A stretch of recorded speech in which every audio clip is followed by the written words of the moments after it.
Welcome to another edition of the Battle Camp. Please like, comment, subscribe. If there's a subject you want me to talk about, feel free to mention it in the comments and I will make a video about it if it's worthwhile. So, I was listening to Below the Belt, which is it's mostly an MMA podcast hosted by Brendan Schaub. And if you don't know who Brendan Schaub is, he used to fight in the UFC, and then he retired and became a podcaster, and then he kind of transitioned into being a stand-up comedian, and he also managed to transition into working with Showtime. And if you don't know who Showtime are, they're the big kind of boxing broadcasters in the States. The the pay-per-view outlet that broadcasted the Tyson Fury Deontay Wilder fight. So obviously he's got a lot of relationships in that camp. He also interviewed Deontay Wilder last year in June, and this was around the time when the negotiations between Deontay Wilder and Joshua fell flat, and Joshua had to kind of fight his mandatory, or kind of the deadline came where he had to take on his mandatory fight with Povetkin rather than securing a fight with Wilder. I might be misremembering things, but it was around that sort of time, June last year. And then subsequent to that interview, Eddie Hearn and Brendan Schaub got into a bit of a Twitter spat. Anyway, so going back to the podcast that I was listening to today, um, Brendan Schaub was asked about his opinion on Eddie Hearn saying that Anthony Joshua might take on Jarrell Big Baby Miller, in New York at MSG. So I'm going to put a link to this particular podcast in my description.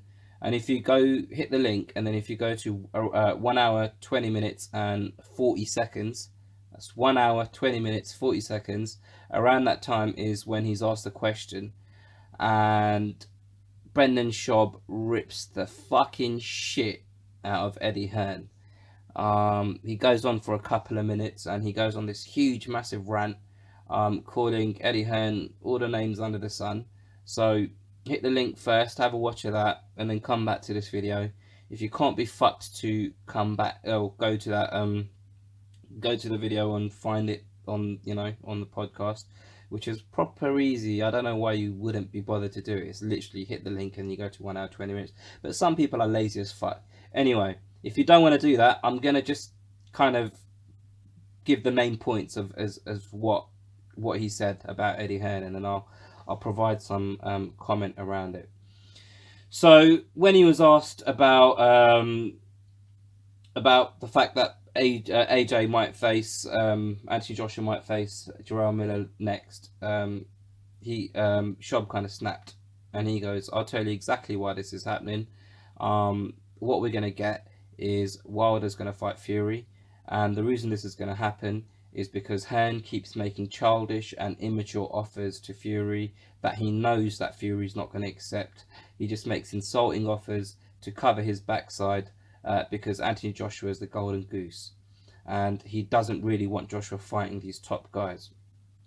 Another thing that he said, which is really kind of interesting, is um, um, when Deontay Wilder, sorry, I've done it again. When Dillian White got made his offer from Anthony Joshua or Hearn or whoever it is that it came from, Dillian White called Stephen Espinoza. Stephen Espinoza is the head of boxing at Showtime, and told Espinoza what the offer was, and this is how much Hearn thinks I'm worth. Is this true? And Espinoza's response was, "Fuck no, what are you talking about? It was such a horrible offer that I won't repeat because it will give away my sources," is what Brendan Schaub said. He basically said Eddie Hearn should be getting backlash because he's fucking up Anthony Joshua's career. And these are his actual words. I'm not just totally paraphrasing. So where I say stuff like fucking up Joshua's career, that's exactly what Brendan Schaub said. Um, and he said the reason Eddie Hearn's making these offers is because he wants to protect AJ, and he's the worst promoter in the world. Which I thought was quite funny. And then he said, you'll notice everyone else's stock is going up, referring to Dillian White, Fury, and Wilder. And he said Joshua's is declining, but he didn't say going up and declining. He done hand gestures, so he said, everyone else is going like this, and AJ he's going like that. But obviously, I don't feel my face and hands and stuff, so I just had to use words rather than gestures. Um, he then went on to say Tyson Fury is the most popular heavyweight in the world, and again that Eddie Hearn's fucking up boxing. He said a lot of other things in and around the main kind of major points that I've picked up on. So I definitely recommend having a watch of that video. Um, Kind of my takeaway from this is two things. Firstly, no, actually, it's three things. The first one being when Brendan Schaub talks about boxing, you have to take his opinion with a pinch of salt. The guy does one, two, three, I think four podcasts a week. He does a lot of stand-up comedy. He's always traveling around to different cities in the States doing stand-up comedy. Um, he doesn't keep up to date with boxing the way people like me, and I assume you, if you're watching this, do. So where we're watching things unfold in kind of real time via YouTube and via different things that people are saying, he doesn't do that. He isn't actually very knowledgeable when it comes to boxing. And I say this because he's made comments and statements in the past that I don't agree with. That doesn't mean he's not knowledgeable, because I've never even put on a pair of boxing gloves in my life. So in terms of the technicalities and the physical act of boxing, he's knowledgeable. He can look at two fighters and say, fighter A is going to beat fighter B because of X, Y, and Z, and his opinion would be way more valid than mine. The thing is, he doesn't actually know who fighter A and fighter B are in the first place. So he'll make a prediction without having ever watched two fighters. For example, he picked Broner to beat Pacquiao. Um, so when he makes comments about boxing, boxers, the kind of politics behind boxing, I know it's coming from a place of a lack of knowledge, um, but also a place of where his loyalty is, Showtime. That's the network that he works for. And I'm not saying he's being disingenuous in any way. I just think it's down to the fact that these are the people that are talking to him. This is the information he's given. So he's kind of stating it as a fact without actually doing anything to cross-reference that. And I suppose why would he? Because if he's speaking to someone like Stephen Espinoza and Stephen Espinoza's telling him something, he's going to take that as gospel, because one, that's his kind of, he's not his boss, but that's someone that he works with at Showtime. And maybe he's thinking, why would he lie to me? Does that make sense? But yeah, so his boxing knowledge leaves a little bit to be desired. So where he's saying certain things about boxers, I necessarily would take it with a pinch of salt. However, one thing that really kind of baffled me a little bit was when he mentioned about Dillian White being made a certain offer, and Dillian White ringing up Stephen Espinoza and saying, this is what I've been offered by Eddie Hearn, is this my value? That doesn't ring true to me. Now, what I'd imagine has happened is Dillian White may or may not have sat down with someone at PBC, or been in a discussion with someone like Ludabella. I don't know. I'm just speculating here. I'm not, I'm not saying this happened. I'm just thinking how Dillian White being made an offer has how the Chinese whisper trail has gone to Brendan Schaub saying it's such a horrible offer, and about this comment about Dillian White ringing up Stephen Espinoza. Who knows? Maybe he's got Stephen Espinoza's number, and he did call him. I think the more likely scenario is Dillian White's been speaking to PBC, been speaking to someone that's close to Al Heyman. Lou DiBella was just a name that sprung to mind, because Lou DiBella is obviously um, in the loop when it comes to the heavyweight division. He's somehow part of the Wilder camp, and that's just a name that sprung to mind. So I suppose I think what may have happened is Dillian White spoken to someone at PBC who's spoken to Espinoza, or it might not have been Espinoza. Maybe someone else completely different has told Brendan Schaub this information, and he just said Stephen Espinoza just to, just so his sources, which I put in quote marks, stay anonymous. The major thing that I want to talk about here isn't the fact that Brendan Schaub said what he said. He's been saying this kind of thing for a while. For me, Brendan Schaub saying this is similar to what Lennox Lewis says about Anthony Joshua and Eddie Hearn, etc.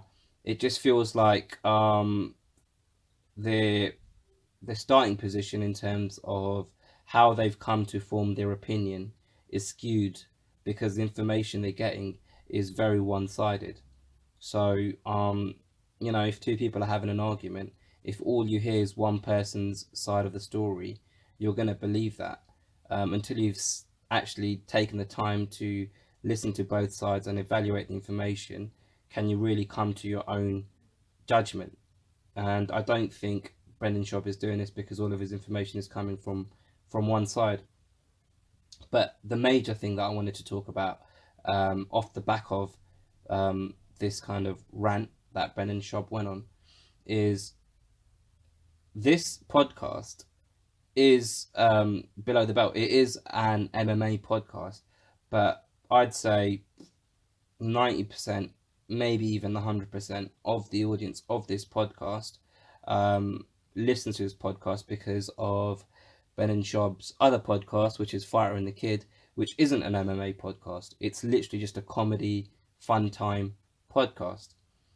So the people that are taking in the information that Brendan Schaub is giving us are casual fans, are people in the States that don't really know much about boxing, I'd assume. So I touched on this previously, and I said that I see a major kind of problem in terms of how Anthony Joshua is being reflected, how Anthony Joshua's persona, or how he's being kind of seen in the States. And I said in the mainstream, the Americans think that because of the mainstream media's portrayal of Joshua, they feel like Joshua's ducking Wilder. Now, over here in the UK, and people that are kind of hardcore boxing fans in the States as well, might not have the same opinion. But that kind of works into Wilder's favor, because if the kind of Joe public look at Wilder and think, oh, he's the best heavyweight in the planet, it's a shame that Joshua doesn't want to fight him, Joshua's scared of him, that works in his favor, because then he can just carry on masquerading as a champion. When in my opinion, Wilder is avoiding the fight with Joshua, and he's using that fight as an opportunity as a cash grab, rather than an opportunity to prove he's the best boxer in the world. He's just using it to see how much money he can make out of that one fight. To me, it feels like Joshua and Eddie Hearn are the two people that want to fight Wilder and Fury more than the other way around, if that makes sense. And I think our view on boxing is skewed because we watch things like Fight Hub, IFL TV, Seconds Out, Behind the Gloves, and all the other media outlets that kind of cover boxing, because we're diehard fans. We watch these things on a daily basis, and then we watch videos like Hatman Strikes Back or whoever else. And I'm bloody trying to do it myself, but we watch these things because we're fans. We're big fans of the sport. Whereas a casual don't watch Fight Hub or don't watch Seconds Out. The only time they watch IFL is when something kind of crazy happens, when there's a big bust up or a fight at a press conference. That's when you see numbers going up. I mean, I think one of IFL's biggest viewed videos is Dave Allen, the heavyweight, at a weigh-in, when he stuffed about 8 pairs of socks down his boxers to make it look like he had a massive cock. And that's the highest viewed video for IFL.